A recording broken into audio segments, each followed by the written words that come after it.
Hello and welcome to Culture Shock, the pop culture podcast brought to you by three aging millennials and our outdated opinions. I'm your host, Corey, and with me today is... Hey, I'm Adrian. And if I had a nickel for every time Woody Harrelson wore a shitty red wig, I'd only have 15 cents, but still, it's a weird coincidence. And I'm Mike, because one thing I believe in is an eye for an eye. Turn up your volume. Louder. Because the more you think you hear, the easier it'll be to do this episode.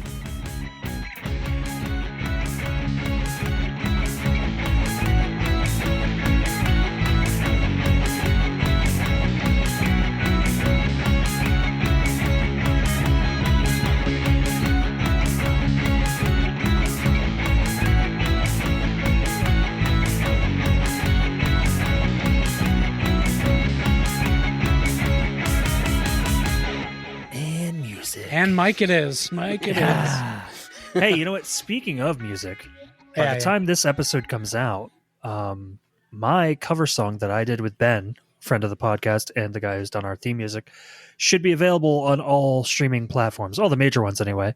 If you want to listen to that or look forward to listening to that, it is by a band called Filthy Animals, and the cover is Mad World. You can you can find it anywhere. It's literally going to be on 23 different streaming music platforms, including the major ones. It's going to be the Filthy Animals with the frogs. Yes, the Filthy Animals with the poison dart frogs. Not the monkey. Not the monkey. Was there one with a monkey? Yeah. And it's going to be available on iTunes, Apple Music, Spotify, Pandora, and Amazon. Those are the major ones. It's on, like I said, it's going to be on 23 different ones. So I'm sure if there's one you use that's not those platforms, I'm sure it's there. But please, whenever Mike can out. get some links on those, we can add them to our pages and stuff so you guys can find them easier. Mike, speaking Absolutely. of monkey, you should do a cover of If I Had $1 Million. Haven't you always wanted a monkey? Oh God, what'd I start? Please edit all that out. Edit all that out. Nah, I edit. You know, Oh damn it. you know what? Ben can sing. I'm sure we could do that song because it's a two-person song. Oh, that would be cool. Yeah, I just like that song. It's so dumb, and I love it. It is so dumb. It is a fun song. Classic though. But yeah, other than that, I think we can start this episode about Adrian's favorite film series of all time. Guys, we were talking about the Now You See Me series. The new one came out. Mike and I are at least fans of the series. I don't know about Adrian, even though I do know about Adrian. I thought Adrian liked the first two. Yeah. I think he liked the first one. Oh, okay. Well, I'm here. I'm glad he's here for this. I'm here, guys. I will get this out of the way now. I do believe out of the three movies, the first one is the best one. Okay. Yes, it is Corey, still the best agree? one. Okay. I mean, that's for most film franchises. The first one is usually held up as the best. The thing is with a movie like this, and it doesn't cheapen the movie for me anyway, because I really enjoy what they do with these movies. But I do too. The first one, I like a twist that I don't see coming, and the first one did a really good job of being because able to make that happen. The whole time you think that French Interpol police officer that they send over is definitely helping them. Especially the way she's like really into everything. She's really into everything. She keeps hesitating to stop them. She keeps stopping him from shooting. Like it seemed very obvious that it was her. Yep. But that was the point. That was the misdirect. We're looking too closely. It's the less you see. Yep. Yeah. Even that part at the very end before like he disappears to go talk to Thaddeus in prison, they do the kiss and, she's like, well, that's it. Or he says, that's it. And she looks at him. She goes, is it? Like, and then she returns for the sequel, right? And then she wasn't in there for either movies. Yeah. He was right. That was it. I guess the writers forgot about her. I forgot about a couple people. The twist, I'll say, Mike, isn't terrible. I don't think the twist holds up on a rewatch when you watch the way he acts in the movie at certain points. Like at times I feel like he's doing it for the audience. Like there's times when he's not around anybody else, but he's still acting like he's after them and still like being a super cop. Like I get when he's around other people, I get where he's trying to challenge them so it looks realistic and he's testing them. But on rewatch, there's times it's like, dude, you're alone. Like you can relax. Like you don't have to, you're doing this for the audience. I think he was just playing the high-strung cop who's been hunting them too long or something. Adrian, in the second one, you get what you want then, because when he's by himself, he 100% is. We know that he's part of the plan. Yeah, at that time we know he's the fifth horse. Carrier pigeons. In the second movie, he's not a cop very long. No, he's not. He's outed at that The first fucking, event. the fucking pigeons. They're everywhere. Same pigeon But- in this picture. I love at the end. He's like, well, that could be a different pigeon. Yeah, 5th Street, pigeon. Up on 46, pigeon. I love that she says, when I was a kid, I went and saw the speech. You were talking about the long con, and you were so moving and so wonderful. And now, pigeons? Yeah, now pigeons. Yeah, he's so hyped at first. He's like, yeah, and then she's like, pigeons. He's like, oh. All right. She's not going with Let's it. just get this out of the way. Can you guys acknowledge that these Here we people go. are fucking wizards? These are not humans.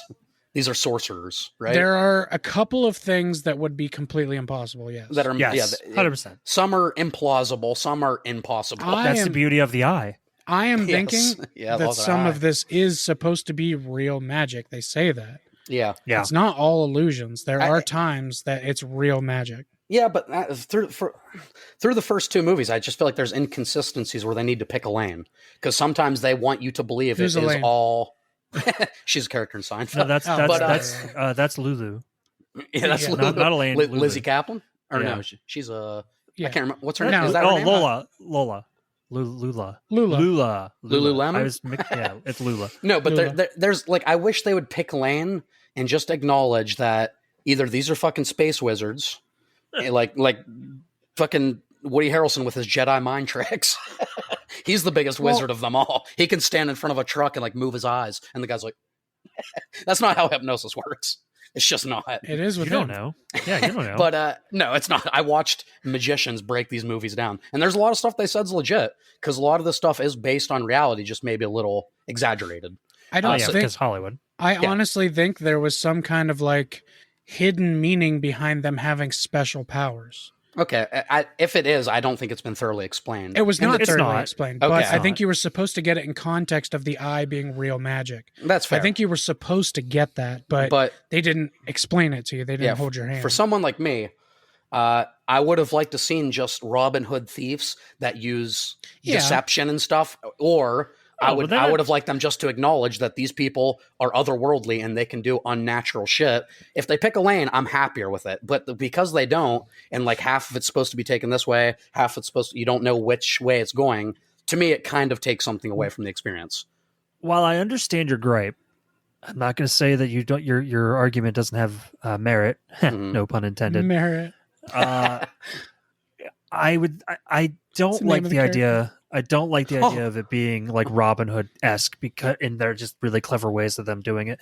Because then you're basically getting another Italian Job movie. Yeah, or Like like magicians. Yeah, but that's It's way no, different. no. See, that's Yes. it's like Ocean's 11 with magicians. It's exactly what it is. Yeah, Ocean 11's had a better twist though. I like the illusion aspect of it. Did not. There's one thing about the series that does slightly bother me, and it's an in your One face thing, thing. I was gonna say. I thoroughly enjoy these movies. The third So do movie was, even though it's my least favorite of the three, Yeah, it still was very enjoyable. right. Um, But what's the one thing that bothers you? this is the one major thing that bothers me, and I do Right. understand that they do it because Major thing that bothers me. it's foreshadowing. They do foreshadowing almost excruciatingly painfully done.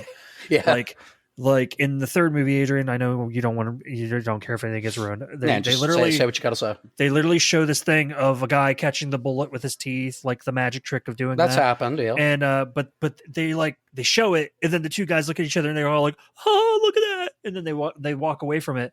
And like, so when the moment came when that was paid off, right. I knew exactly what was happening. Oh, Well, you yeah, knew it was. I don't think they But were trying to hide that at all. I don't really. like that. I don't like that. Yeah. I would prefer to be like, for a moment like that when she shot and he fell.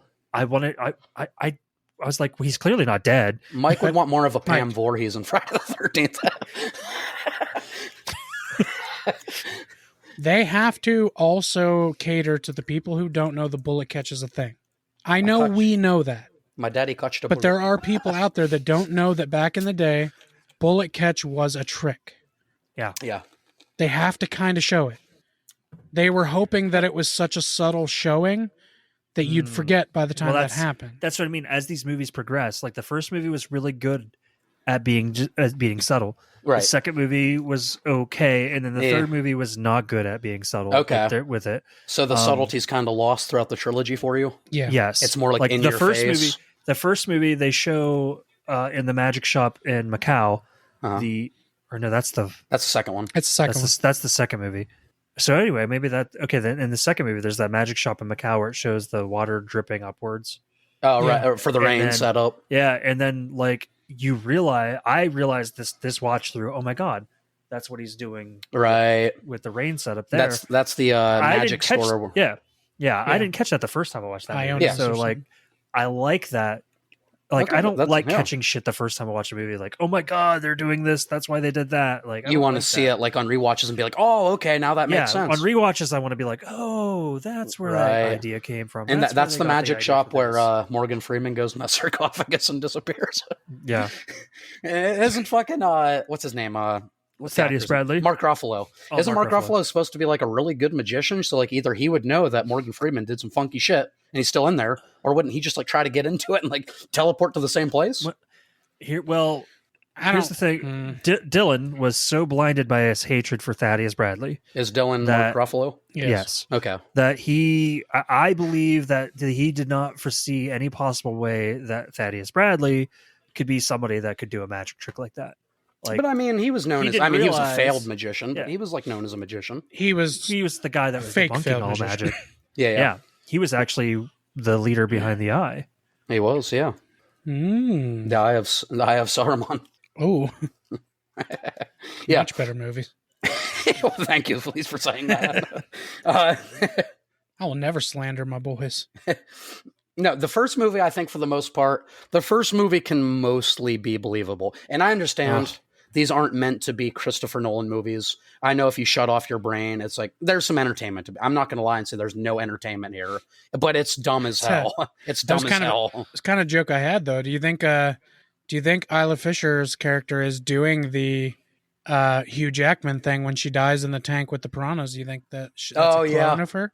Yeah, it could be a clone, yeah. But I think she's cloning herself. Yeah. So I'm speaking. No, but the first movie, for the most part, there's still some moments like the fucking... She's definitely, at the minimum, if she's not a sorceress, she's a curtain bender. Because that magic curtain she throws where the teleporter comes up. Like, how the fuck did she do that? And how did this teleporter appear? Mirrors. It's that's both of the first two movies. Mirrors. That's our explanation for everything. If that movie came out now, it'd be easy to explain. Yeah. AI and technology and screens and liquid screens, and it'd be very easy to explain. I think the biggest magic things in the first one that drove me crazy was those curtains, because how the fuck, and like her in the bubble, because I know that's never been done. I was gonna say the bubble thing was what I was like. Is that something that has actually been done? Because that was that shit ain't never been done. The only thing that would make sense, but the bubble would pop, is if she was attached to like very fine string flying through the air. Oh, but then it would have to pierce the bubble. But exactly. I think by that point they had help from the Eye, and that was real magic. I think that could be a reason. That is something that I hate because at about that point these they movies. were working for the Eye. So yeah, I can't buy it. I hate that shit. Like I said, it should have gone one direction or the other. Either do the sleight of hand and do shit that is possible in this realm, or just go into it, dude. Fucking go all in on the crazy over the top magic. I don't have that problem. And then the bubble pops and he catches her and he's like, "Oh, you have lost weight." So have they not tried this trick at all? Like, because the way he's like, "Oh, you have lost weight since we last worked together." Well, hold on. I'm going to say this. Which this is an inconsistency, but they in the first movie especially they were doing a lot of things blindly. They were following orders that the Eye were giving them without really questioning anything. Mm-hmm. In the second movie, you learn that they were rehearsing a lot. So, which one is it? Were they rehearsing a lot in the first movie before they did shit, or were they just doing things blindly? I think that's an inconsistency. But I feel like in the first movie, they didn't really practice. No, I think they wanted us to think that year gap is like when they were honing their act. Yeah, like doesn't it like they all come together and then it's like a year later when they're it does say a year later. Yeah, so that's probably when they're working on their act. I do want to say, going back and watching these movies, I thought that Danny and Henley, I thought that they I thought Isla there Fisher was more of a relationship there than what actually is on screen. Oh yeah, you thought it was like more developed. Well, no, you definitely could tell that there was like a relationship, a history. But I thought there was like an actual, like, I thought they actually kissed and stuff, but that never happened. Like, no, they held hands. Ooh. Yeah, right. Woody Harrelson was definitely trying to get in her pants the whole movie. Way too hard. Way too hard. I mean, he was being funny about it. Honestly, some of the stuff he was saying, yeah, I've seen work on women because of how like the desperate funny act. Oh, it's like to some people it could come off creepy, but there's some charm to it. He's charming. Yeah, the not time consuming line was very, very good. Yeah, that actually cracked me up. Yeah. Meaningless, maybe, but not time consuming. Not time consuming. he's like, I have to get in your head, otherwise, how am I going to get in your pants? And they using Jesse Eisenberg, like, the fuck? And then the second movie, it switches to Lula trying to get into Jack Wilder's. Oh, that actually, but that she's actually obsessed works. with him. Yes, she is. That actually works. I will say, yeah.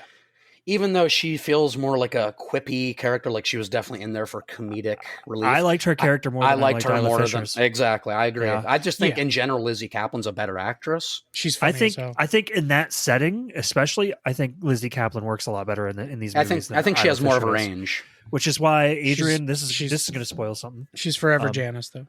Yeah, yeah. I love this because before I saw the movie.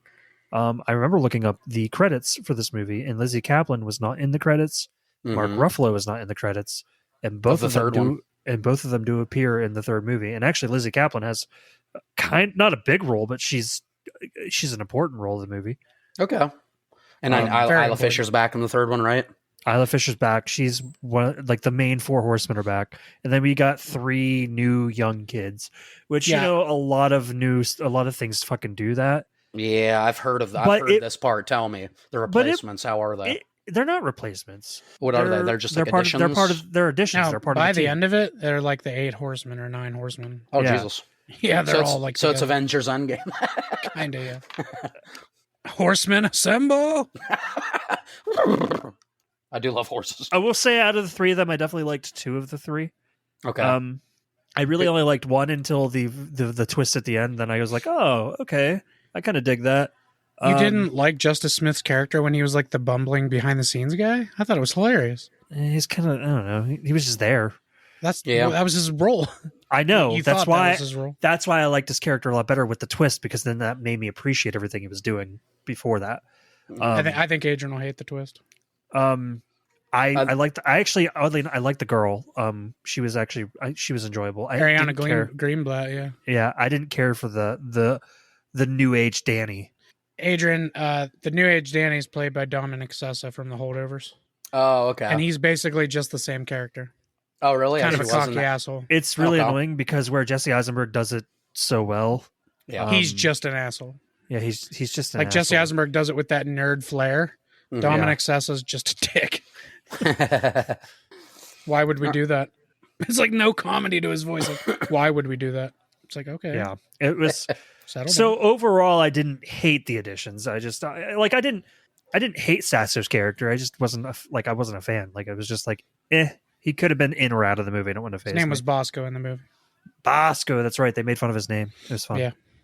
Because they're like, really? You couldn't have came up with a more generic magician's name? He's like, well, that is my real name. He says, that is my real name, Atlas. What, did your dad have sex with a map? Yeah. I did kind of like, that joke did pay off later when they actually brought up the Atlas map, and he's like, oh, look, it's your dad. They pull out a map, and he goes, oh, look, Atlas, your dad. Yeah, the first movie, though, I mean, I guess it is, quote unquote, the better of the 2 that I saw. Like I said, there's a lot of dumb fun to have with it. It frustrated me a lot. It really did. Even as a shut your brain off movie, like, I feel like with this casting, it was still somehow wasted. You have to fully shut it off when, yes, there is an explanation for the stopping rain and raising it and moving it in weird directions. On the second one, yeah. There is an explanation for that because there is a real magic thing with magnets and water. Oh, yeah. And you can do that. That is possible. But the way he disappears is not possible.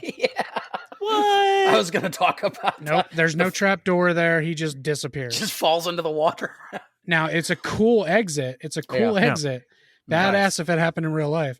But if you're supposed to believe they're just magicians, that's not possible. Hear me out. Oh God! When Listen, a you guys Jedi, fucking listen, Harry Pottering these movies. no, not even Harry Potter. When a Okay. Jedi dies, he leaves his clothes behind. He didn't die, dipshit. He might have for a second. Maybe he learned how to die and come back to life. That's not how the Force works. He force healed That's not how himself. The Force works.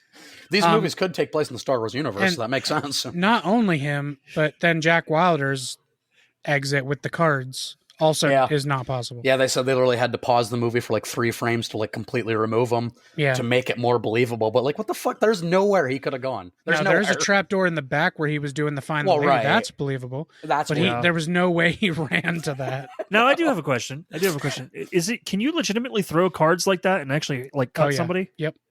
Oh yeah. Yes. He's like there are like world records for slicing pineapples. Yeah.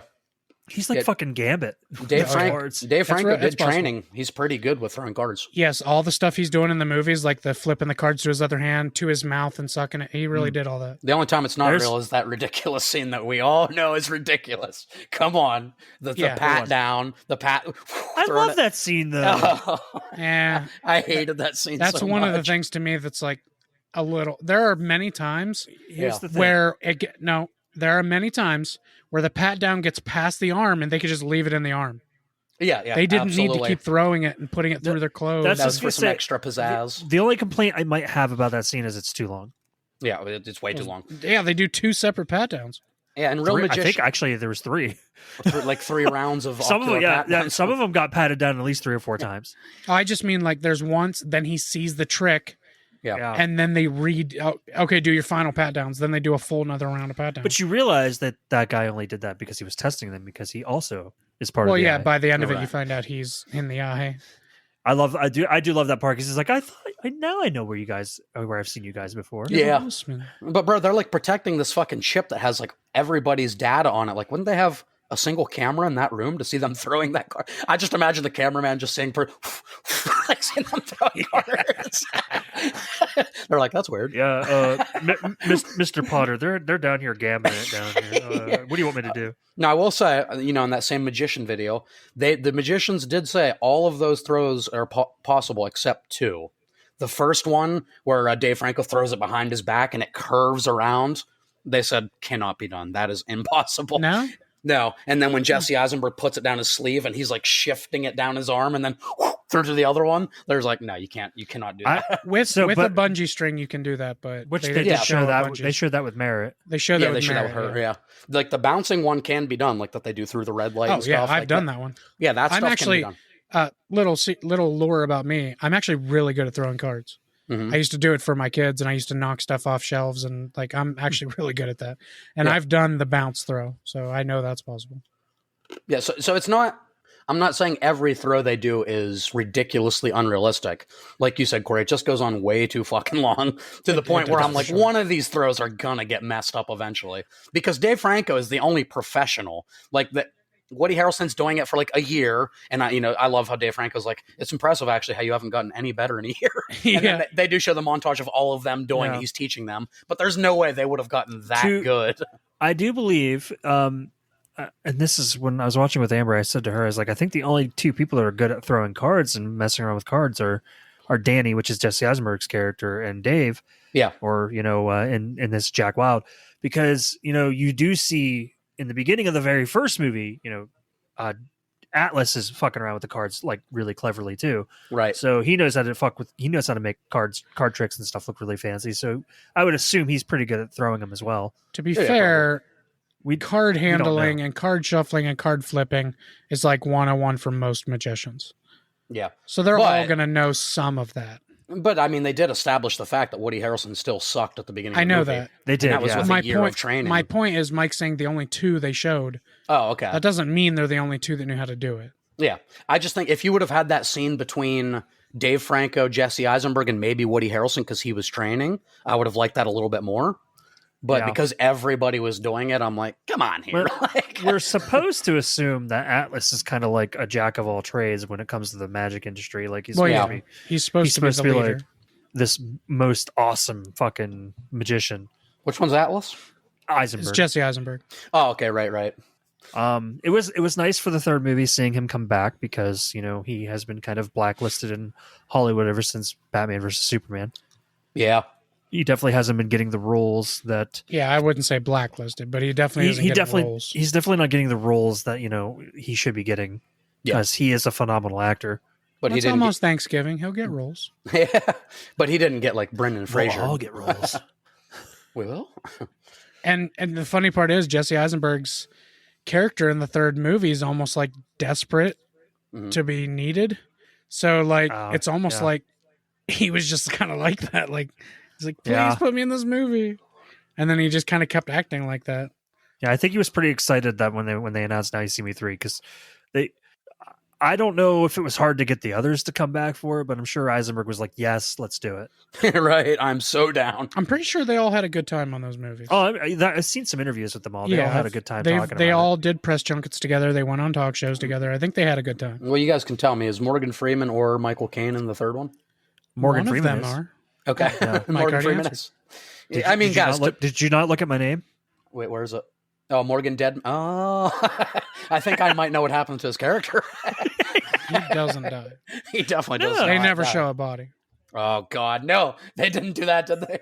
Nobody's truly. You see him die, but they do leave his body because they're running. Mike, are you saying this is the Star Wars sequel trilogy? Because they say no one's ever truly dead.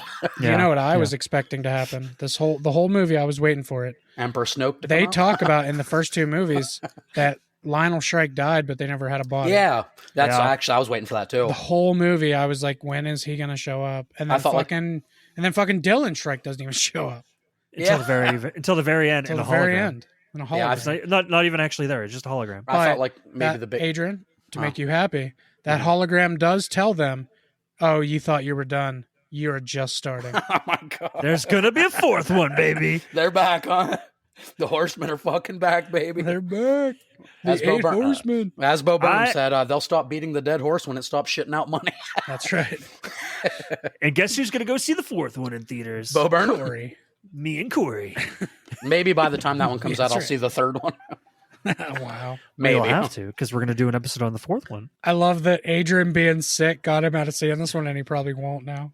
No, I will not go see those. Now for his punishment, he has to go see Zootopia 2. Nope, not going to do that either. I think that's a 2, man, Mike. Yeah. What was another one? Another like moment that kind of bothered me in the first. Okay, so in the first one, I kind of liked, like I said, the Robin Hood element. First of all, the bank thing to Paris. I think that was explained well. That makes sense. When they rip off Michael Caine, first of all, a good idea. But that's never going to stick.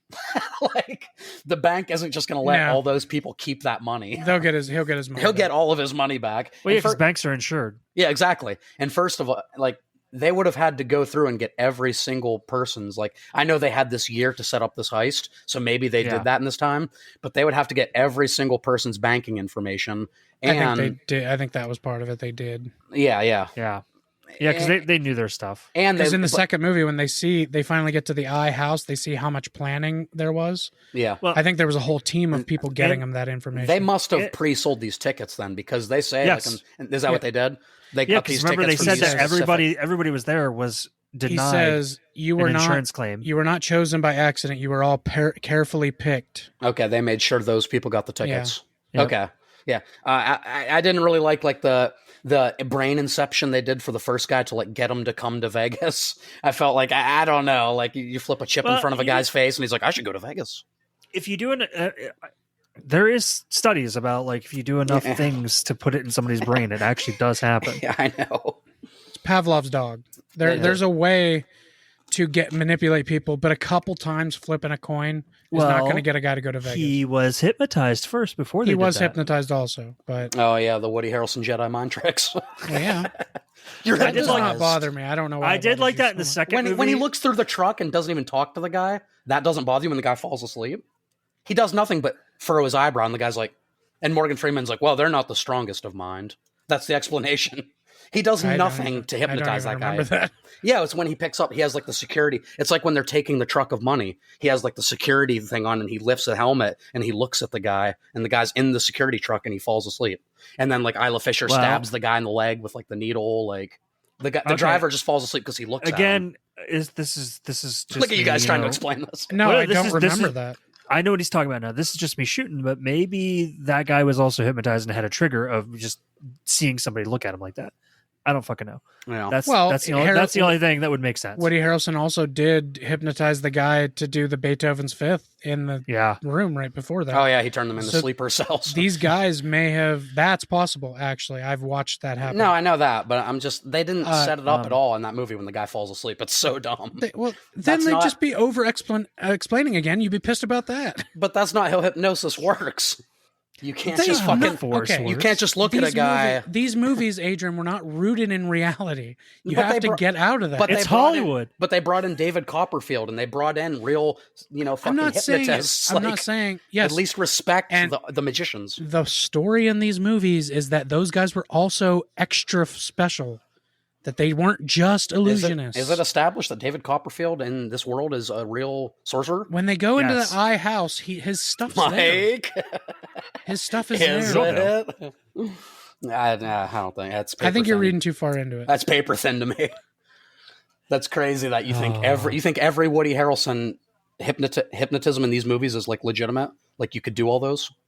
No, I didn't say that. But you think the one where he stares at the guy, like that's legitimate? Mike's the one who said maybe he pre-hypnotized him. I didn't say that. Okay, but you kind of jumped in on his side. I'm just saying that's the only thing that would make sense in that situation. Yes, there are triggers for anybody who can be hypnotized. There is a way to trigger them with a word or a phrase or some kind of action. Well, you might think I'm overthinking. I think you guys are trying to defend these movies a little bit too much. I'm not trying to defend them. I'm just saying I like them for what they are. I don't give a shit. That does not bother me. But you can still say there's like holes. Like that's ridiculous. Of course there's holes. I don't have It's a movie about magic. But I don't harp on holes like you do. No, but you guys aren't even like saying, "Oh yeah, that's a possibility." I have said multiple times during this episode how ridiculous things were. Yeah, you just keep trying to add things. And him putting a guy to sleep by staring at him is ridiculous. Yes, and I don't care. He didn't even say a word to him. That was like a trigger word. He stared at him. None of it bothers me. So okay, ridiculous. In kind of defense of what you're saying, like kind of to go against what you're saying, Adrian. Mm-hmm. These particular movies, you're talking about you're talking about plot holes in a movie about magic. There's not really a plot holes in the story that I like in the first movie. There's not really plot holes in the story.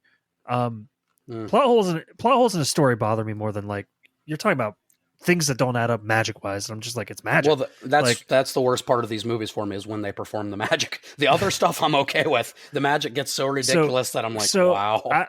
When you're like calling it a plot hole in the magic being enacted, it's just kind of like, to me, I'm like, it's a movie about magic.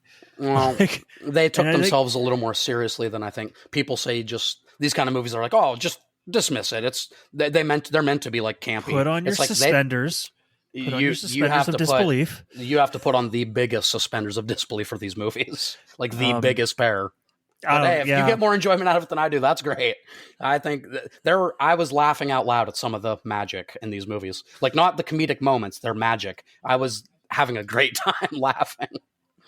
Because some of it is so like, what the fuck am I watching right now? You want to talk about plot holes that were stupid? Yeah. That don't make sense? Like Please. They tried to make it make sense, but then at the end, like, the whole Daniel Radcliffe being the son of fucking Michael Caine. Is it a possibility? Yes, but it's the dumbest fucking reason to have Michael Caine come back. Like, do you think it was like the laziest way to bring him back? Yeah, because they already had a good reason for Daniel Radcliffe. They already had a good reason for Daniel Radcliffe to go after them. Yeah, I agree. For that reason, to try to defend Tressler Insurance because he invested his money in that. Yeah, for sure. They already had a legitimately good reason. They didn't have to add the he's my father bit to it. Right, it could have just been Daniel Radcliffe as like the bad guy. I didn't like the father thing. That kind of bothered me in the second movie. And to go further, Daniel Radcliffe's character was okay. Mm-hmm. It was fun to see him here. Okay, Adrian, how did you feel about the father angle? Like the Michael Caine father thing? Yeah. It was fine. Okay, so then maybe you won't hate the twist in the third movie. Oh, okay. So we got it's like kind of a similar thing. We got another I am your father. I liked it. I liked it in the third movie a lot more. Oh, you did? Yes. It was. Do you guys want to say? I think it was better. You don't want to say. I think it was better executed in the third movie. It's actually complicated, Adrian, because a lot of that story takes place only in the third movie. Yeah. You've seen the lady who, like, you've seen the trailer, right? Yeah. the Vanessa lady that they're trying to take down. You mean right. you mean like Gone the Girl? diamond. Yes. Oh, is it the girl that plays Gone Girl? Yeah, Yeah. she's Okay, yeah. But, she's fantastic. The whole point of this movie is She was really good. she's a diamond miner who also funds all these horrible black market people, like guns people. dealers and terrorists, and Yeah. but most diamond dealers. Yeah, and black people. throughout- I'd hate that movie. throughout the movie, you find out that her father had an affair and left, which caused her mom to kill herself, and her son along with her, like in a car crash, she killed herself or something. Well, that wasn't that the. I thought it was. Yeah, he had the affair with the housemaid or something. Yes, and because So Arnold Schwarzenegger. the mother found out and killed herself. Right. And then naturally, when Gone Girl, I can't think of her actual name. Right We're now. just gonna call her Gone Vanessa Girl. in the Yeah. movie. I was trying to think of the actress's name. But when she found out, she like cut the brakes on the housemaid's car, which killed her and her son. Which Her son was in the car. okay. She didn't know the son was going to be in the car. Oh, I see. Okay. And throughout the whole movie, these characters, it seems like Bosco is the like leader, Yeah. and June is like the pickpocket lockpick, like she's like very Dave Franco's character. Dave Franco, right? And then She was Justice enjoyable. Smith, Charlie, is just kind of a background guy who designs all the tricks. He's obsessed with magic. But at the end of the movie, you find out that he's actually the little brother she thought died, and he's come back to take his fortune back and stop her from being what she is. Right. And the end twist of the movie is that they tricked her into thinking he was dead because Okay. she shoots him. He does the bullet catch, lays on the ground for a minute, Right. gets up, and then they do the normal how you see me twist thing. She didn't realize that was her brother until he revealed it to her at the end. Right. Well, she didn't really ever see him until then in the movie. Well, no, she did. She said she liked him, and if she had known he was in the car, she wouldn't have. No. she I wouldn't have mean, cut the brakes. the whole movie she doesn't see Oh, Justice Smith. yeah. Right, yeah, you're right. I think there's like one time she might have seen him like from far. Yeah, he but that was it. kind of ducks his head. These Yeah. movies do love a good twist. You could play the Saw music at the end of every. Dan, dan, dan. I again didn't see that one coming. Right. The twist in the second movie, I saw coming with Morgan Freeman. With Morgan Freeman. Because the way he was acting in the second movie, I'm like, there's something up with this. Being guy. like his dad's partner. Yeah. I didn't know if it was. I didn't know it went that deep. Yeah, I didn't know it to that extent. Yeah. but But, I knew he was the leader of the Eye. He genuinely looked really sad in that flashback when he looked over at Dylan and seen Dylan's face. Oh, yeah. When his dad's drowning Well, in that the could have water. just been a. Just a empathy thing. But Yeah. that's my mind started churning then. But if you were listening and looking closely, Mike, Yes. you'd have heard through the movie that he egged him on to do that trick. Yeah. So him looking at Dylan like that could have been oh my God, did I kill this kid's dad? Well, yeah. Right. But If you'd have paid I learned- attention to the very beginning, that could have been his guilt. I learned from the first movie not to look too closely because then you get distracted by what's actually in front of you. Conflicting tones. Which Morgan Freeman didn't kill his dad. His dad killed his dad because he's a shitty magician. Yeah. Well, no, his dad, the safe company Yeah, I know. killed his dad. But I know. Mark Ruffalo and that's- his 30-year con to get back. that little clever an eye for an eye line by Morgan Freeman at the beginning monologue, Yeah. it's meant to sound like threatening revenge. at first, but it's Right. actually like him talking about, these horsemen are going to get what's coming to them, Mm-hmm. which is was very much Yeah. deserved, and he believes an eye for an eye, and he's talking about the eye. Yeah. He's Yeah. not talking about destroying them. Tell her you miss her whispering eye. It means vagina. It means vagina. So I don't know. The more actually I talk about this, I might like the third one a little more than the second one. Yeah. That's weird. The second one. Well, let me ask you this. We talked about the dad twist. Daniel Radcliffe, I thought was enjoyable. He hammed He was. up. He was. Well, the beautiful thing about Daniel Radcliffe is when he's in those kind of roles, Mhm. he's fun. Oh yeah, absolutely. Yeah, I like him as an actor. He knows how to be fun. Yeah. What did you guys think of the twin, the Woody Harrelson twin? Woody Harrelson twin. Oh, Yeah. It was a little weird, but Yeah. Mare Bear. Oh God! When he sings the song, it's so office cringe. listen, I don't care for the twin thing, Yeah. but I did like Woody Harrelson as that character. So Yeah. Of it's course. conflicting for me because I Yeah. enjoy him as the brother Goofy. character. Yeah. So I will where I say- didn't love he had a twin, I did like that character. So it's kind of hard for me. I was expecting him to be somebody that ended up betraying Tressler and Harry like Potter. the whole thing was his Right, brother right. was with Yeah. him. The Harry whole time, Potter. yeah. But that didn't happen. Damn it, Mike, he has a name. If you pay attention to the first film, I don't think he says that it's a twin, but he does say that he had a brother that stole all of his money. Yeah, right. So Meet my twin. No, I'm not saying like he didn't introduce him properly. I'm just saying I don't think they mention that he's a twin, but I don't Right. 100% know they even say brother, because in the second movie, when do. he sees him, he says, "Do you remember the guy I told you that took he does everything say from that. me?" Yeah. He doesn't say brother. Yeah, And then he says, "Meet my twin brother." he does say his brother though, because they talk about him and his brother having they used to have that show in the first movie. I don't know. Oh, they bring up like what are they called? Something. Yeah, they didn't actually mention the name of the show in the first movie, but they What's did his say that last him and his name? brother had a. I don't know. I thought like in a the first primetime movie they show. only say that McNeely had 2 failed shows. I don't remember them saying Yeah. with somebody. Yeah, I can't exactly I don't remember. remember. I was watching these movies at 1.5 speed. Of course you God. I wanted to get through them. My Yeah, name's so, yeah, the Adrian. brother- I don't enjoy popcorn movies. Yeah, not these ones.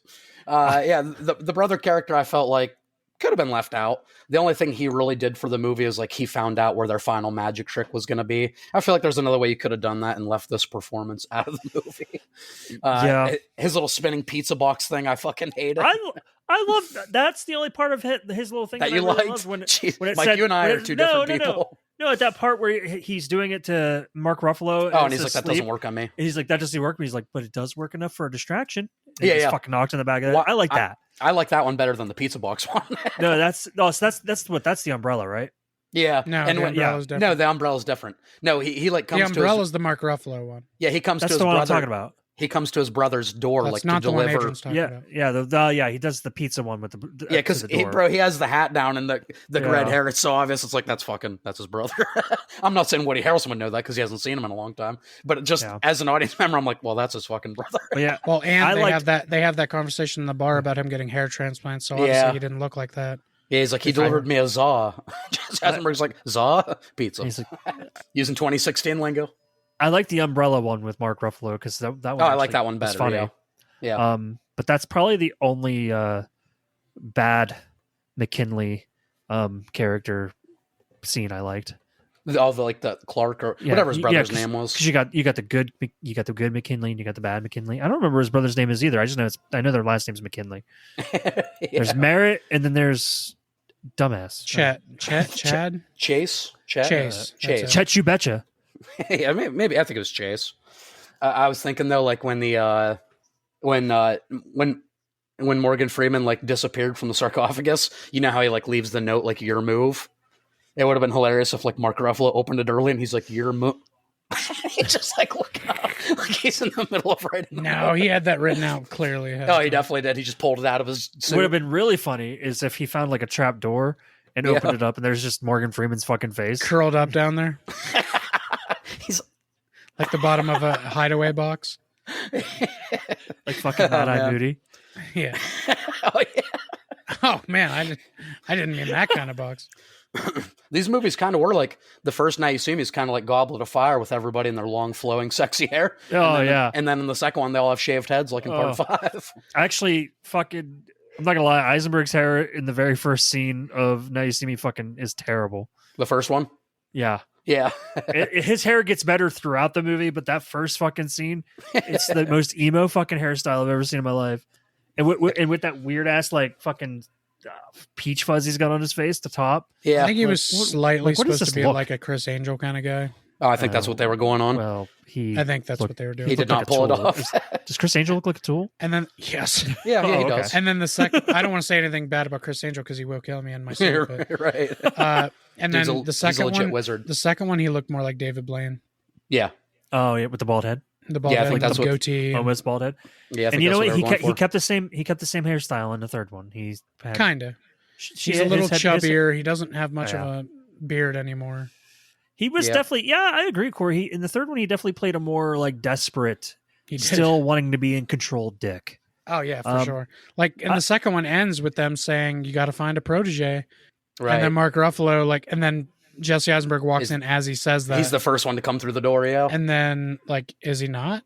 because there's kind of like and Adrian, they mentioned in the third movie that Mark Ruffalo got caught during one of their missions in Europe, and he's been in a jail. Russian prison for years.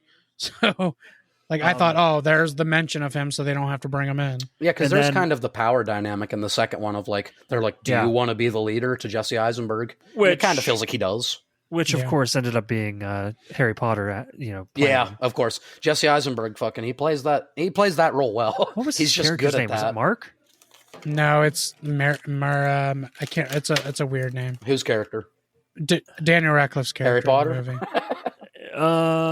movie. Walter Mabry. I don't think Mabry so. Was what I was thinking. Yeah. But yeah. Also in the third movie, the Horsemen break up. Like it's just originally. It's what do you mean just, broke up? Like the Beatles? Mark Ruffalo. What happened? He says, "What happened to the other horsemen? They're dead." What? To me? Sorry, you didn't let me finish. Yeah. I think I like Eisenberg's character more in this third movie than in the other two. It's because he was very experienced actor, Jesse Eisenberg. Mm-hmm. Yeah. So he has more of the chops now, and he has this cocky attitude, but it's such a playful way of doing it. And I like when when they first go to Belgium or wherever, and he says, "Can we get popcorn?" He goes, "I just got you candy." No. They're literally little kids. Yeah, he's basically like their father, and it's funny. Yeah. Yeah, Jesse Eisenberg, he's fantastic. I think the banter is good enough, because it's such a great cast. Like when they're joking around and stuff, that works for me. Like I said, at times it's a perfectly fine popcorn movie. The magic is what took me out the most. Not all of it, but just some of that stuff that I thought was more ridiculous. There's some stuff I'm like, I see how you do that. You may like the third one because it was way less unbelievable magic, and there weren't as many tricks. Okay. There was a little more dialogue and seeing the perspective of the villain way. That's what I liked more, yeah. I did see the trailer, though, of them dash running into each other on the stage. I don't know what that is. That's all, like I said, liquid screens and AI. It's okay. Yeah, it was. They're not even there in that scene. Yep. Oh, okay. Yeah, Atlas is up in the stands wearing the hoodie, looking like Mark Ruffalo from the first one. Oh, I see. That is Justice Smith's character. He set that all up to make. He designed it. They were utilizing the Horseman's image to get people there. Okay, that makes sense. While they were trying to steal from somebody. I also had a little note, which is it's not even worth mentioning, but I hated the fucking lady in the audience in the first movie. Just the actors were great because the casting's great, but it was just some of the extras in the movie, like when they're putting the money in everybody's account. She's like, "Hey, I just checked on my cell phone. There's money. Everybody, check your cell phones." Yeah, check your cell phones. I hated her. Speaking of cell phones, yeah, the first person that they steal from in that scene you were talking about in the third movie. Yeah. They're stealing from this douchebag who has a bunch of crypto money. Yeah. Adrian, do you know who plays the douchebag with the solid gold phone? Pete Davidson. Andrew Santino. Oh, really? I love it. He plays a douchebag with all this money. Wait, like the redheaded comedian? Yeah. Oh, yeah, I love him. Yeah, he's great. Fun fact, since we haven't dropped any yet, Isla Fisher, as we all know, actually almost drowned in that piranha scene. When she got dropped into the tank. Oh, I thought you guys knew that. No. Did not know that. Yeah, she literally, somebody said in the comments, imagine dying while filming Now You See Me.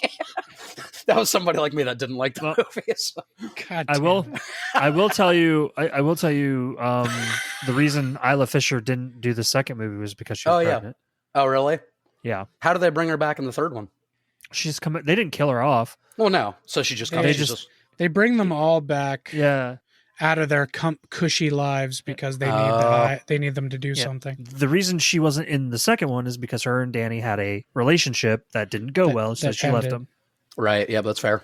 And then in the third one, she has a husband and 2 kids, and she's living a suburban life. Okay. Dave Franco's character works on a cruise ship. Yeah. He does shows on a cruise ship. Okay. Yeah. His act got too cheesy for Lula, so she ended up kind of breaking up with him and doing her own bailed. thing. So Corey, Isla Fisher turned into the T-800 in Dark Fate. Exactly. Started a family. And you find out that Woody Harrelson's been in Mexico trying to drink himself to death because he has nothing to do. That checks out. There is a scene in the third movie that does piss me off. What is it? It is. This is the stuff I want to hear, Mike. There's the scene where they're all stuck in a big tank and there's sand coming in. Yeah. Okay. And the sand is supposed to fill up and suffocate them and make them die. Yeah, right. Because her name is Rosamund Pike. Oh, I know her. Yeah. Rosamund Pike. Yeah. Rosamund Pike. Is that Gone Girl? That's Yes. Gone Girl. Yeah, I know. I was gonna say I know that name. Veronica Vandenberg is the character's name. Veronica. She Vaughn. says to them, they're in the desert, and she's like, "Well, you guys can find all the treasures here are buried in the sand." Mm-hmm. So she's all excited to kill them by suffocating them in this big glass box. Yeah, with sand coming in and filling it up. So they do make like this smart idea of, oh well, why did this glass break because of this? Well, because the sand ended up being too heavy because it was still wet.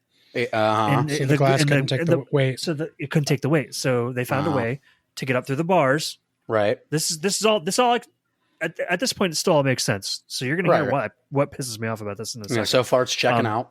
They find a way. They give Jack a belt, and he finds a way. He flips it up over this water thing. That's a chance to show off his guns because he's pretty big in this movie. And not to mention, just of course, plot device. There happens to be a water line right above this fucking cage, and he pulls on it, and then he needs them to pull on him a little bit harder to break it. And it does. It breaks, but the water's coming in too fast compared to the sand. So now this thing's filling up with water, and they're going to they're going to drown.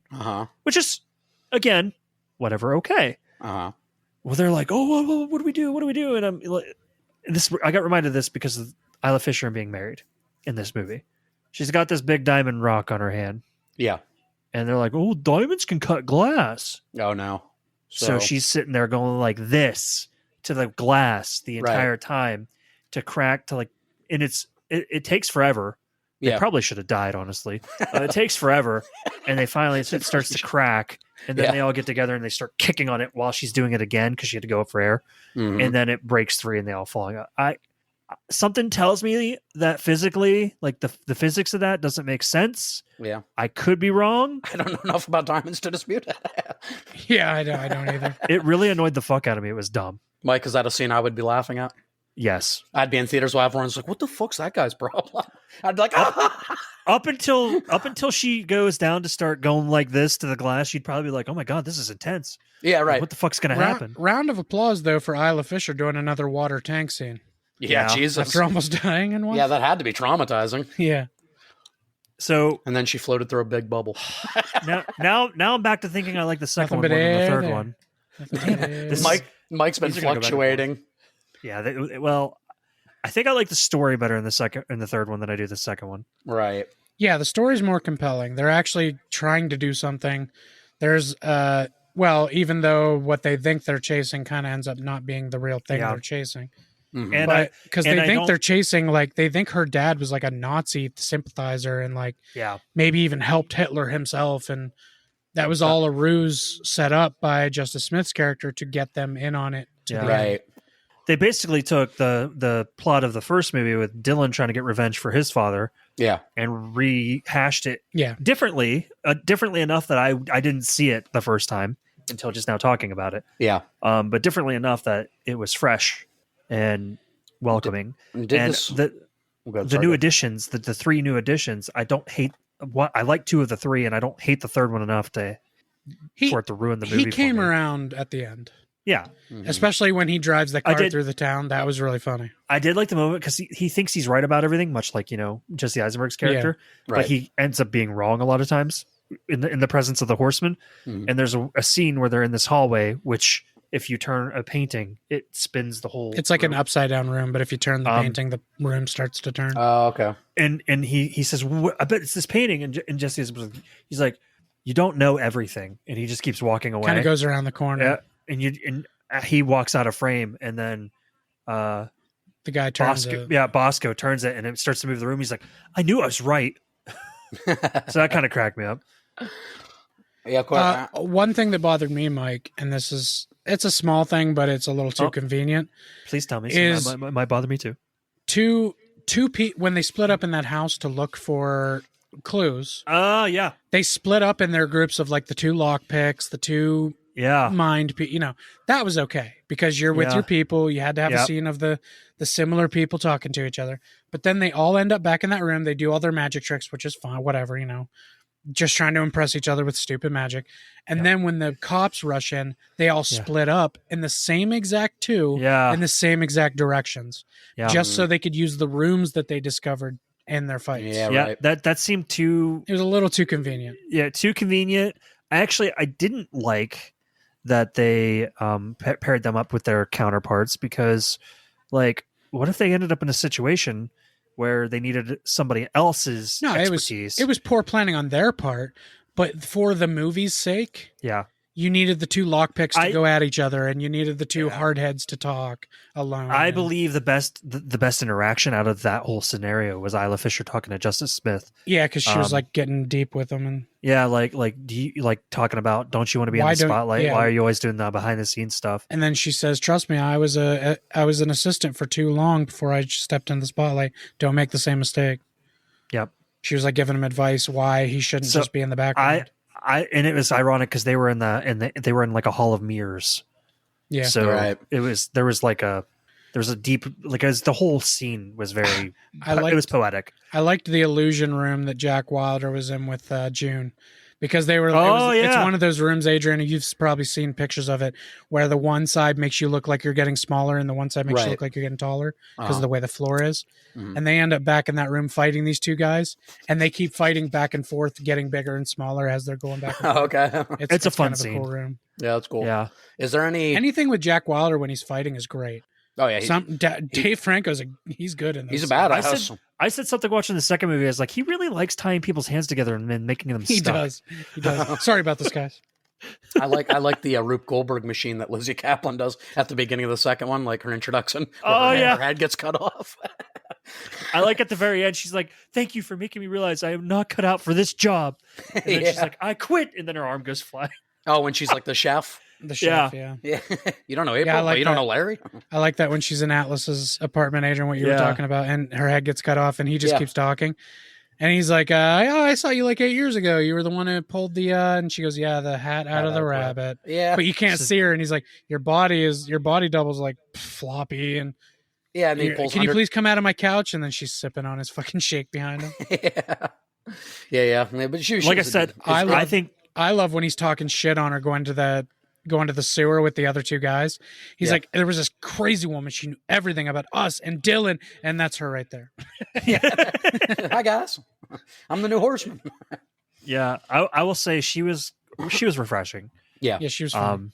Is there any love interest in the third one done better than the first two? Because I think it doesn't have to be the highlight of the movie, but I think the first two is kind of weak. There's kind of zero love interest in the third movie. I probably like that. Because the way they handled the first two, like the Mark Ruffalo thing and the agent girl, I didn't care because Mark Ruffalo was kind of a douchebag in the first movie. Yeah. The only thing that does happen is Liz Kaplan and Dave Franco end up back together at the end of the movie. Oh, okay. Yeah. But there's some slight like tension between them, which actually I think makes it better for the romantic part. Yeah. Because I think the first movie, like I said, you have the detective thing. I don't think anyone really cared about because no one was really like feeling like you weren't really rooting for Mark Ruffalo. This guy's kind of an ass. I loved him. I loved he was getting his comeuppance the entire time, which we didn't realize was his plan all along. Hey, right. And then the other one in that one, like we said, is Jesse Eisenberg and Isla Fisher, but that's a little bit undercooked. And then in the second one, you have Lizzie Kaplan and Dave Franco, which, there's elements there. She's hitting on him the whole time. But, like, it's not super deep. It was nice to see a woman come on so strongly. Yeah, she was. She's like, a trick is that you picture each other naked. He's like, I think it's the audience. She's like, yeah, it's a new one. You want to try? No, we should try this one. It's new. and then Merritt says to Danny, he's like, hey, we should try that. No, I'm good. I never want to picture you naked. Because he says from the head up, it's messed up, but from the head down, David, the David, statue, of David. Oh no, wait, he's like the David. And if anybody knows anything about the statue of David, he's got kind of a small wiener. He does. It's true, but he's fucking chiseled like a rock. That's true. The trade-off: would you take an 8-pack for a small wiener? And if anybody, I have both. Actually, I have neither. I mean, I have a small wiener and no 8-pack. Yeah. Oh, that's what I meant. Yeah. I botched my own joke. So, yeah. But yes, Adrian, your fears are correct. With Mike's name, Morgan Freeman is killed in the movie. That's a shame. Supposedly. It's kind of a cool death, though, because like he does a trick where he disappears behind this mirror, the mirror trick where it looks like you're in the room, but they're actually behind the mirror. Right. It does look like he gets away, but the way the guy shoots through the glass, then looks and he doesn't see anybody. I was like, uh-oh, I think he got shot. Right. Yeah. And then they find him down in the basement. Well, a couple of them do. They get split up and two of them get caught. But they find him, and that's how Liz Kaplan comes into it, because Woody Harrelson and June get caught, and they get taken to the police station, and the rest of them have to figure out a way. Yep. They know all of us. They're looking for all of us. And I think it's Isla Fisher says, well, they're not looking for all of us. And that's how Lizzie Kaplan comes back in. Oh, she says, we know somebody just crazy enough to try to pull off. I love when they're finally all reunited, Isla Fisher is talking to Lula. They're talking to each other, and she's like, yeah, and it's been like, and Daniel Atlas goes, wait, do you two know each other? Yeah. And she goes, do we know each other? How many headlining women do you think there are in Magic? and the other June was also there, and she goes, I can't believe there's 3 of us here right now. I think we're all here. So it's established that like Isla Fisher and her like have met each other. They knew each other because they're like women in Magic, and I love the names they're trying to come up with, and they're bad, and they're like the horse women, and they're like no.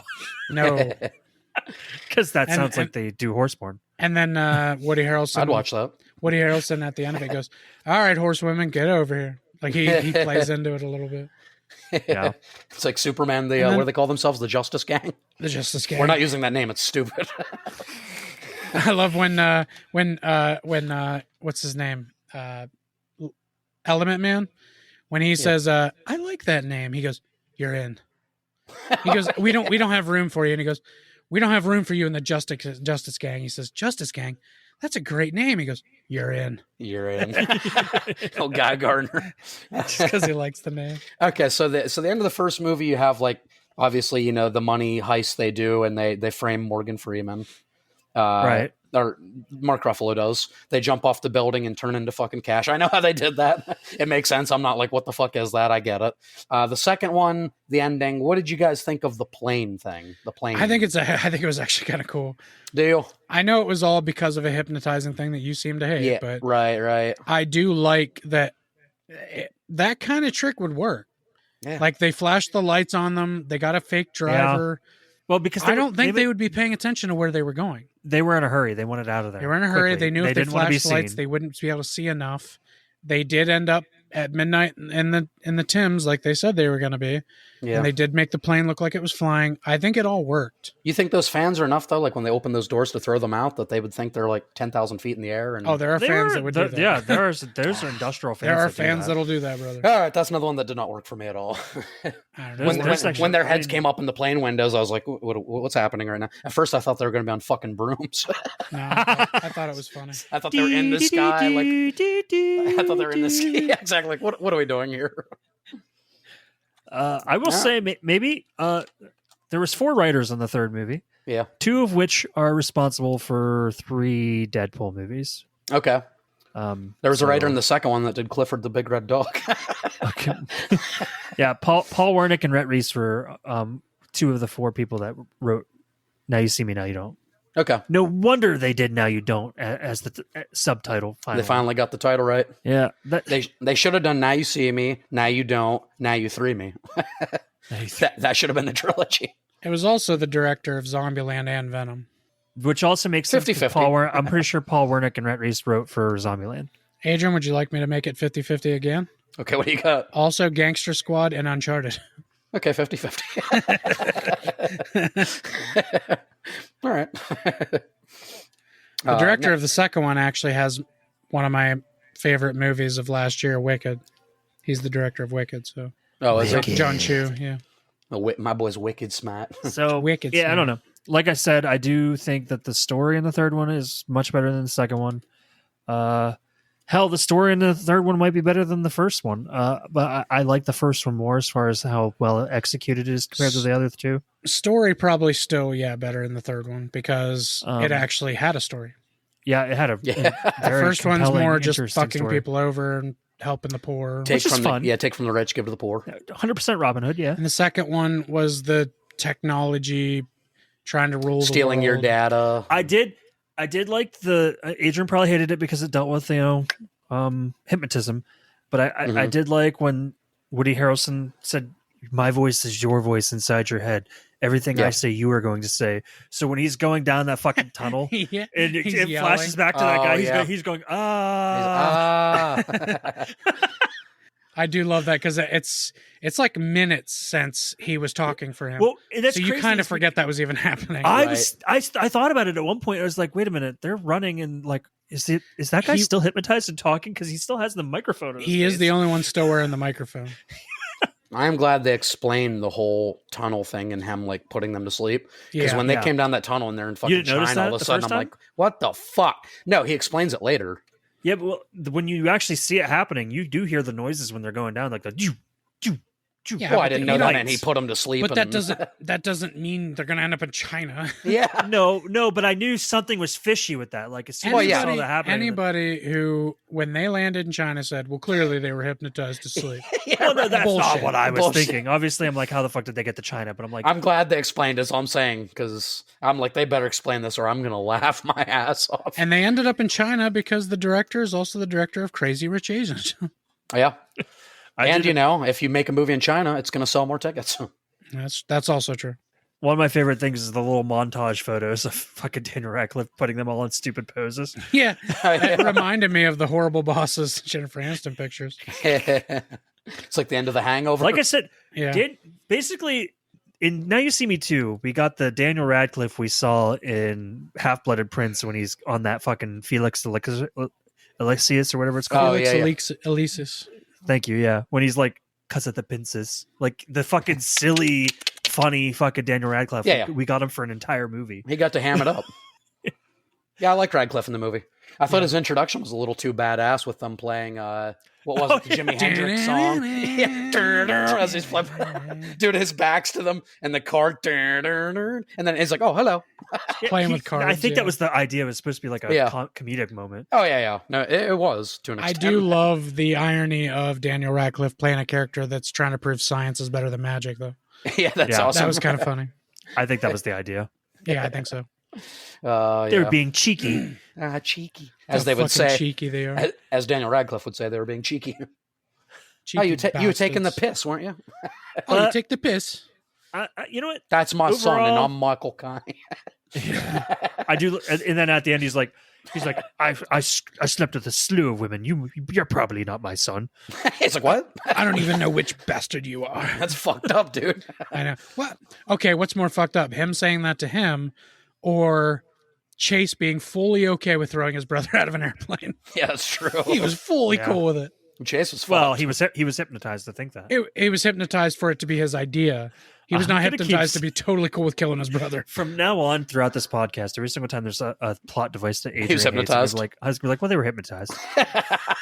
You can explain 90% of plot holes with these series, like if you want to defend them and just say, well, it was mirrors. Oh, they were hypnotized. I think that was what they were thinking, was anybody who argues any of this will have something we can say. Dan Harmon actually went on a huge tangent on why this movie's bullshit. And I think it led to his Dan Harmon? and Morty. Yeah, and it led to his Rick and Morty heist episode.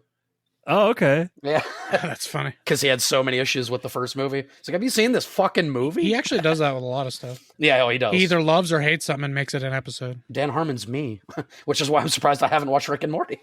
Oh, yeah. No, you would love Rick and Morty. I 100% don't have any doubt. Knowing the animated stuff you do like, I think Rick and Morty and Daredevil, they suck. Okay. They're two things I'll probably never watch. And I know. But Daredevil 2003 with the perfect soundtrack that fits. This episode. The only thing the Now You See Me movie's missing was that music incorporated in the perfect times. I thought the Now You See Me movies had a pretty good soundtrack. But did they have Daredevil 2003? No. I rest my case. Well, they were hypnotized. They were hypnotized. Well, Ben Affleck was hypnotized. That's our new Willie was a guy. Willie was hypnotized. Well, he was hypnotized. So, and for the record, I didn't say I hate all the hypnosis scenes. Like the very he's first trying to one, get out of it, Mike. No, I'm gonna. Oh, the first one is great. In the first movie, one's great. Yeah, I'll double down and say I hate the ones I fucking hate. They make zero sense. But at the beginning of the first movie, when he finds out he's like sleeping with his wife's sister, he's sleeping with her colleague, her coworker, her sister. Who's Janet? Yeah, Jan. That stuff happens. I know that happens a lot. Yeah. And then he fucking extorted him for $200. He did. And then gave the $20 back to her, like, "Oh, it didn't work. Sorry." Yeah. And then she says, "Is this something I did?" And he goes, "No, you were great." Some of them are great. Some of them, I think, just take a big suspension of disbelief. That's all. I think Woody Harrelson, out of the 4 actors they chose for this movie, was the best one to play that particular role. Yeah. Woody Harrelson's so fucking good, dude. In fact, how did Jesse Eisenberg turn that plate of hors d'oeuvres into a briefcase? How'd he do it? I mean, if you look in that scene, you can see underneath the black. No, you can see the black underneath. Okay, how'd he turn He's actually holding like a chunk of something. How'd he click his shoes and turn his black shoes red? Clever springs and mirrors. And then when it was mirrors. And then when he has on that suit and he switches it to like the maintenance suit, his shoes, like you see the bottom of the frame, they go back to black without, and like it's just a camera, like one frame to the other, it edits back to black shoes. Magic. Oh, it's mirrors. I do like mirrors. I do like that scene where he takes that guy's identity and that's gets funny. Oh yeah, that's funny. That's so funny. It's really clever. Mark D. Stooge, like Mark the Can you Stooge. get this guy out of here? I don't know who he is. They put the bananas. Let me just use my phone. Yeah. Make your call. You have that right. And he goes, pull out banana. That dude, they ruined that dude's life. He's probably in a mental institution. Why would he reach into his pocket though? Yeah. Feel the banana and be like, "This is my phone," and pull it out. Why would he pull it out? That just makes him look more crazy. Yeah. Nobody thinks a cell phone feels like a banana. You reach into your pocket and you're frantic and you're wanting like to prove something. I don't know how frantic I could be to feel a banana and still look at Mike still explaining these. Hold on, wait a minute. Mirrors. Would you rather look like a liar and be like? I'd rather say, "Fuck, I don't have my phone." I'd rather than pull out a banana. Like, oh, I don't have my phone. I would rather say, "Shit, it's not with me," than be like, "Huh?" I'm for sure not pulling out a fucking banana. Doesn't feel anything like my phone. Ring, banana phone. Oh my god! Never mind. I'll pull it out. I've got this feeling. All right, guys. Well, my throat is starting to give out, and I'm tired of talking about these movies. So we're gonna wrap it up there. So you heard the right there.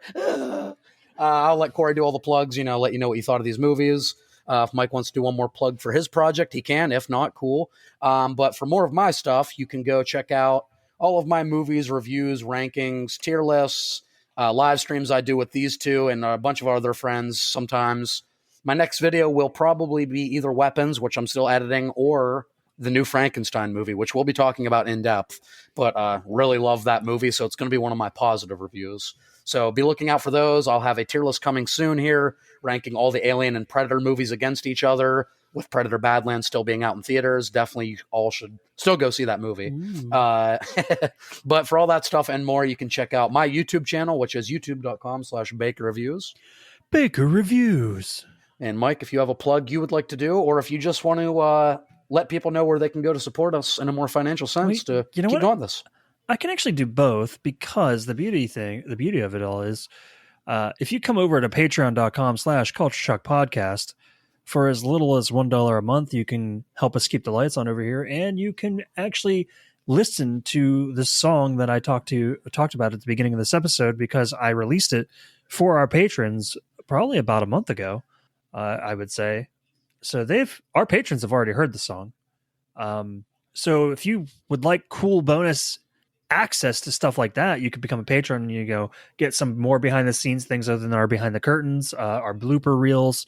The $1 tier, you get all of that. And then at the $5 tier, which I highly recommend, you also get to be part of our members only Discord, which is highly active. Actually, I think it's been more active as of late than it has been in a while, which is nice. And you also get to vote on a monthly poll in December. You get to vote on 2. Our first one has already ended, and it looks like we're going to be talking about the Michael Keaton Jack Frost. Yeah, not the other one. Don't watch not the horror one with the carrot scene. You can. I mean, you can watch it. I would encourage it. Great film. Great film, masterpiece. You can vote on an episode you choose what we talk about. Like, we give you 3 or 4 options, you vote, and that we choose, or that you guys choose. We don't choose. You choose. We have some ideas cooking for our 3rd ever movie commentary, so stay tuned for that. Yes, we're pretty excited about that as well. That's another thing. Yeah, patrons get about a 3-month early access to our movie commentaries. And if we end up going if we end up going the direction we are gonna, Corey will be more mad than he was tonight, at my opinions. Yes. It's true. With that being said, I would like to thank our current loyal patrons, and then of course is Ben, friend of the podcast, and our music guy. We have a guy for that, as Adrian likes to say. And also would like to thank fucking Steve Amby, Josie, and now you see him, now you Tim. Arthur Timler. That's Tressler. I'm sorry, guys. It wasn't my best. I'm sick. Fuck off. Timmy Tressler? We call him Timmy T. Wait, that's Timmy Turner. All right, Corey, why don't you do some plugs now? Yeah, other than our patron, Corey, where else in the socials can they find us? On Facebook, it's Culture Shock Podcast. On Instagram, it's Culture Shock 21. On TikTok, it's CS Podcast 21. And on Twitter, X, it's also CS Podcast 21. Come on over there. Let me know what you thought of these movies. If you've seen the new one. Sorry if we spoiled anything for you. Oh, yeah, spoilers. Let us know whose side you're really on. Good I at know they're generally not. No, they're rated pretty good. They're rated decent. None of them qualify for a bad movie yet, but the new one is the lowest already. Is it? Which is just crazy to me. I think it's a 7.2, a 6.2, and I don't know what the new one is. 6.3, 7.2, 6.4, 6.3. Okay. I don't agree, at all. I think they're good. Well, 7.4 where they good. are is fine. Yeah. I don't disagree with that. Yeah. I disagree with the third one being lower than the second one. Okay. Already, but I think people just didn't like the newbies coming in. It's a good point. If it's a 63 already, it'll probably get lower. It'll probably eventually be under 6, which I don't understand. Maybe if it goes under a 6, maybe I'll watch it one day and we can do a bad movie episode. I don't know if it's worth it. I mean, I'll watch it. I'll watch it again. I don't know if it's worth it. You mean for me? Yeah. Corey doesn't want to hear me talk about these movies again. I don't want to hear him talk about these movies ever again. Corey, you know what did Magic good? The Prestige. Absolutely. Way better. And Michael Caine. Michael Caine loves magic movies. Michael Caine's always into magic. Except for the third movie. He's not in it. Oh. He's in it in spirit. In spirit? Yeah. I believed. All those push-ups. I think we looked too closely. You can't lift a bloody log. That's true. We probably looked too closely and missed him. What good are all the push-ups? Michael Caine. Sorry, guys. We're very good at staying on topic. It is our speciality. Killing Sith Lords is our speciality. But do you know what? You know what, guys? Thank you all for listening. That's going to do it from all of us here at Culture Shock. I said that backwards, but it doesn't matter because it's all mirrors. Well, he hypnotized himself.